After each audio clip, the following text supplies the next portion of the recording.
കോഴിക്കോട് മുഴിക്കലിൽ 16 വയസ്സുകാരിയെ കൊന്നിട്ട് അമ്മയുടെ സഹോദരി പുത്രൻ ജീവനൊടുക്കി. ആ വീട്ടിൽ തന്നെ കുറേ നാളുകൾ താമസിച്ച ശേഷം ആ വീട്ടിൽ നിന്ന് കഴിഞ്ഞ 6 മാസമായി പെൺകുട്ടിയുടെ അമ്മയുടെ സഹോദരി പുത്രൻ താമസം പൊന്നാനിയിലേക്ക് മാറ്റി. പെൺകുട്ടി 16 വയസ്സ് പ്രായമുണ്ട്. അവൾ 10ാം ക്ലാസ് പരീക്ഷ എഴുതി SLC റിസൾട്ട് പ്രതീക്ഷിച്ചിരിക്കുകയായിരുന്നു. അഷ്റഫ് ഹസീന ദമ്പതികളുടെ മകനാണ് അദ്നാൻ. അതേസമയത്ത് ഹസീനയുടെ സഹോദരി റംസീനയുടെ മകളാണ് 16 വയസ്സുകാരി. ഇവരെ തറവാട് വീട്ടിലാണ് ഈ സംഭവം ഉണ്ടായത്. അവിടെ കഴിഞ്ഞ 6 മാസം മുമ്പ് വരെ ഇപ്പം കൊലയാളിയായി വന്ന അമ്മയുടെ സഹോദരി പുത്രൻ താമസിച്ചിരുന്നു. അയാൾ ചില ഡ്രഗ്സ് അടിക്കുകയും വീട്ടിൽ ചില മോഷണങ്ങളൊക്കെ നടത്തുകയും ചെയ്തത് ഈ പെൺകുട്ടി 10ാം ക്ലാസ്സുകാരി കണ്ടുപിടിച്ചു. അത് ഉമ്മുമ്മയുടെ അടുത്ത് പറയുകയും വീട്ടുകാരറിയുകയും ഇവനെ അവിടുന്ന് പുറത്താക്കുകയും ചെയ്യും. ഈ കുടുംബ വീട്ടിൽ നിന്ന് ഇപ്പം പൊന്നാനിയിലാണ് ഈ അദ്നാൽ എന്ന് പറയുന്ന ഈ പയ്യൻ അമ്മയെ അപ്പൻ്റെ കൂടെ താമസിക്കുന്നത്. ഇവൻ ഡ്രഗ്സ് ഉപയോഗിക്കുന്നു എന്ന് പറയുന്നു, മോഷണ സ്വഭാവമുണ്ട്. അങ്ങനെ വീട്ടിൽ നിന്ന് പുറത്താക്കപ്പെട്ട വൈരാഗ്യം കൊണ്ട് ചെയ്തതാണ് എന്നും വാർത്ത വരുന്നുണ്ട്. നിസാർ റസീന ദമ്പതികളുടെ മകള് നസ്രീന എന്ന 16 വയസ്സുകാരിയാണ് ഇവൻ്റെ കുസൃതികളെല്ലാം കണ്ടുപിടിച്ചതെന്നാണ് വാർത്ത വരുന്നത്. എന്തായാലും ഈ വൈരാഗ്യം കൊണ്ട് അവന് കഴിഞ്ഞ ദിവസം വീട്ടിൽ വന്നു. ആരും അറിഞ്ഞില്ല. വീടിൻ്റെ ഒരു ഡ്യൂപ്ലിക്കേറ്റ് താക്കോൽ അവൻ്റെ കയ്യിലുണ്ട്. 6 മാസം മുമ്പ് ആ കുടുംബ വീട്ടിലായിരുന്നല്ലോ താമസിച്ചുകൊണ്ടിരുന്നത്. അതിനുശേഷം വീടിൻ്റെ പിന്നിൽ കൂടെ കയറി എന്ന് സംശയിക്കുന്നു. ഒരു താക്കോലുള്ളതുകൊണ്ട് വീടും തുറന്നിരിക്കാം. എന്നാൽ 7:30 മണിക്ക് ആ വീടിൻ്റെ പിന്നിലുള്ള ഒരു CCTV ദൃശ്യത്തിനകത്ത് ഇവനെ കാണാം. മുൻവശത്തുള്ള ദൃശ്യങ്ങളെല്ലാം ഇവൻ അടച്ചു വച്ചു, ഇവൻ വന്ന വിവരം അറിയാതിരിക്കാൻ. എന്നാൽ പോലീസിൻ്റെ പരിശോധനയിൽ വീടിൻ്റെ പിന്നിലുള്ള ആ ദൃശ്യത്തിൽ നിന്ന് ഇവൻ 7:30 അവിടെ വന്നിരിക്കുന്നു എന്നാണ്. അടുക്കള വഴി കയറാനുള്ള ശ്രമം. ലക്ഷ്യം കൊലപാതകം തന്നെ. ആ വീട്ടിനകത്ത് കയറി പെൺകുട്ടി 2ാം നിലയിലാണ് കിടന്നുറങ്ങുന്നത്. ഇവനും അതിനടുത്ത മുറിയിലായിരിക്കണം നേരത്തെ താമസിച്ചുകൊണ്ടിരുന്നത്. ഇവൻ്റെ ചെയ്തികളൊന്നും ശരിയല്ല. വീട്ടിൽ നിന്ന് മോഷണം നടത്തുന്നുണ്ട്. ഇവൻ്റെ പെരുമാറ്റങ്ങളൊന്നും ശരിയല്ല എന്ന് കണ്ട് ആ പെൺകുട്ടി അത് മനസ്സിലാക്കി ഉമ്മുമ്മയുടെ അടുത്ത് പറഞ്ഞു. വീട്ടുകാരറിഞ്ഞു. അങ്ങനെ ഇവനെ അവിടുന്ന് നിഷ്കാസിതനായി. ഇത് തന്നെയായിരിക്കാം ആ പ്രേരണ എന്ന് കരുതുന്നു. എങ്കിലും ഇവൻ ഡ്രഗ്സ് ഉപയോഗിക്കുന്നവനാണ് ആയിരിക്കാം എന്ന വാർത്തയും വരുന്നുണ്ട്. ഇവിടെ ഈ പെൺകുട്ടിയുടെ കാലിലും കയ്യിലും വായിലുമൊക്കെ ടേപ്പ് ഒട്ടിച്ചിട്ടുണ്ട് എന്നും പറയുന്നുണ്ട്. അപ്പോൾ ഉറങ്ങിക്കിടന്ന സമയത്ത് ഇവന് ടേപ്പ് കൊണ്ടുവന്ന് കുട്ടിയുടെ കാലും കൈയും നിലവിളിക്കാതിരിക്കാൻ വായുവൊക്കെ ഒട്ടിച്ച ശേഷമായിരിക്കണം കഴുത്ത് ഞെരിച്ച് കഴുത്തറുത്ത് കൊലപ്പെടുത്തിയത്. അതിനുശേഷം അവൻ പതുക്കെ അടുത്ത വൈരാഗ്യം ഈ പെൺകുട്ടിയുടെ ഏറ്റവും അടുത്ത ആൾ ഉമ്മുമ്മയാണ്. ഇവൻ്റെ അമ്മയുടെ സഹോദരിയുടെ അല്ലെങ്കിൽ ഇവൻ്റെ അമ്മയുടെ സഹോദരിയുടെ അമ്മ. ആ ഉമ്മുമ്മയാണ് അടുത്ത ലക്ഷ്യം. ഉമ്മുമ്മയുടെ പതുക്കെ കയറി കൊല്ലാൻ ശ്രമിച്ചപ്പോൾ ഉമ്മുമ്മ ബഹളം വെച്ചു, നിലവിളിച്ചു. ബഹളമായി അയൽവക്കത്തുള്ളവരൊക്കെ ഓടിയെത്തി. അപ്പം രാവിലെ 5 മണിയായിട്ടുണ്ടാവും.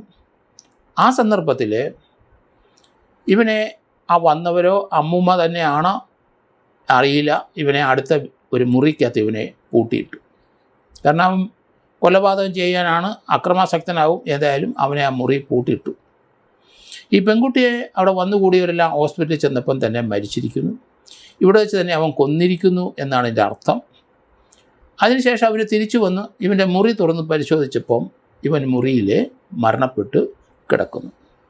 ഇവൻ്റെ വായിൽ ഇവൻ ടേപ്പ് ഒട്ടിച്ചിരിക്കുന്നുണ്ട്. അപ്പോൾ ടേപ്പ് അവൻ കൊണ്ടുവന്നത് തന്നെ.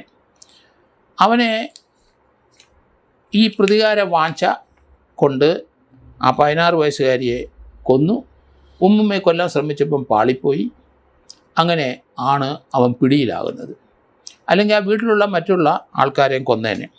കാരണം അവൻ്റെ അസീന എന്ന അമ്മയുടെ സഹോദരി തന്നെയാണ് റംസീന എന്ന് 16 വയസ്സുകാരിയുടെ അമ്മ. ഏതായാലും ഇത് വലിയ വാർത്താ പ്രാധാന്യം ഉണ്ട് ഈ സംഭവത്തിന്. കാരണം ഇതേപോലെയൊരു സംഭവം നമ്മൾ വെഞ്ഞാറമ്മൂട്ടിൽ അഫാൻ്റെ കാര്യവും കണ്ടു. അവിടെ ഇതുപോലൊരു പയ്യൻ എന്താ ചെയ്തതെന്ന് നമ്മൾ കണ്ടു. അവിടെ ഉമ്മുമ്മയെ കൊന്നു. ആദ്യം ഉമ്മുമ്മയാണ് കൊല്ലുന്നത്. അതിനുശേഷം പിതാവിൻ്റെ സഹോദരനെയും സഹോദരൻ്റെ ഭാര്യയും കൊന്നു. 3 പേരായി. ഇവൻ്റെ വീട്ടിൽ വന്നിട്ട് ഇവൻ്റെ കാമുകിയെ വിളിച്ചുകൊണ്ട് വന്ന് അവളെ ആ വീടിൻ്റെ 2ാം നിലയെ കൊന്നു. സഹോദരന് ബിരിയാണിയൊക്കെ വാങ്ങിച്ചു കൊടുത്ത് സോപ്പിട്ട് നിർത്തിയിട്ട് അവനെയും കൊന്നു. അപ്പോൾ 5 പേരായി. അമ്മയെ കൊല്ലാനുള്ള ശ്രമിച്ചു. അമ്മ സർവൈവ് ചെയ്തു. അമ്മ മരിച്ചു എന്നാണ് അവൻ കരുതിയത്. അതിനുശേഷം അവൻ പോലീസ് സ്റ്റേഷനിൽ പോയി കീഴടങ്ങുകയും ചെയ്തു. ഇതേ രീതിയിലുള്ള ചില ചിന്തകളിലേക്കാണ് ഇപ്പോഴത്തെ തലമുറ കുട്ടികൾ പോകുന്നത്. 10-20 വയസ്സായി കഴിഞ്ഞാൽ അവർക്ക് ഡ്രഗ്സിൻ്റെ ആയിരിക്കാം, ഇപ്പോഴുള്ള അവരുടെ ജീവിത രീതി കൊണ്ടായിരിക്കാം, അവർ സോഷ്യൽ മീഡിയയിലൊക്കെ സ്ഥിരമായി ഇങ്ങനെയുള്ള സംഭവങ്ങൾ കാണുന്നതുകൊണ്ടായിരിക്കാം ആ പ്രേരക ശക്തി. അങ്ങനെ തന്നെയാണ് നമ്മുടെ നന്തൻകോട്, തിരുവനന്തപുരത്ത് നന്തൻകോട്ടിലെ ആ സംഭവം നമുക്ക് മറക്കാൻ ഒക്കില്ല. സ്വന്തം അപ്പൻ ഡോക്ടർ, ഡോക്ടറേറ്റുള്ള ആൾ, അമ്മ ഡോക്ടർ, സഹോദരി, അവരുടെ ബന്ധു ഒരു ലേഡി, ഇത്രയും പേര് തന്മയത്തെ ഭാവം കൊന്നു. അതിനുശേഷം അവനിപ്പം ജയിലിൽ കിടക്കുകയാണ്. അവനും അധികം പ്രായമൊന്നുമില്ല. ഇവരെല്ലാം ഈ സോഷ്യൽ മീഡിയയിൽ കൂടി അനാവശ്യമായ ഏരിയയിലൊക്കെ സഞ്ചരിച്ച് മാനസികമായി അവർ ഈ രീതിയിലേക്ക് അങ്ങ് വളരുകയാണ്. ഈ മുഴിക്കലിലെ അദ്നാൻ എന്ന പയ്യന്, അവന് 20 വയസ്സേ ഉള്ളൂ. അവനും ഈ രീതിയിലുള്ള സോഷ്യൽ മീഡിയയിൽ കൂടെ സഞ്ചരിച്ചിട്ടുണ്ടാവണം. തീർച്ചയായിട്ടും അങ്ങനെ വന്നിട്ടുണ്ടാവണം. അതിന് ഡ്രഗ്സ് അടിക്കുന്നുണ്ട്, അതിന് പണച്ചിലവുണ്ട്, വീട്ടിൽ നിന്ന് മോഷണം തുടങ്ങിയിട്ടുണ്ട്. ഇതൊക്കെ എല്ലാ രീതിയിലും ഈ രീതിയിൽ പെരുമാറുന്ന കുട്ടികളുടെ പൊതു സ്വഭാവം തന്നെയാണ്. ഏതായാലും പോലീസ് ഈ കേസിൻ്റെ അന്വേഷണം നടത്തിക്കൊണ്ടിരിക്കുന്നു. ഇവനവിടെ വന്നപ്പം ഈ സെല്ലോഫോൺ ടേപ്പ് ഒട്ടിച്ചിരിക്കുന്നത് ആ കുട്ടിയെ കൊല്ലുന്നതിന് മുമ്പ് ഉറക്കത്തിലായിരിക്കണം. അതിൽ ബലം പ്രയോഗിച്ചിട്ടുണ്ടോ, ആ കുട്ടി ഒരു മുറിയിൽ ഒറ്റയ്ക്കാണ് കിടക്കുന്നതെന്ന് തോന്നുന്നു. അപ്പം കുട്ടികളുടെ മാനസികമായ വളർച്ച എല്ലാ വീടുകളിലുള്ള അപ്പനും അമ്മമാരും സഹോദരങ്ങളും എല്ലാം ശ്രദ്ധിക്കണം.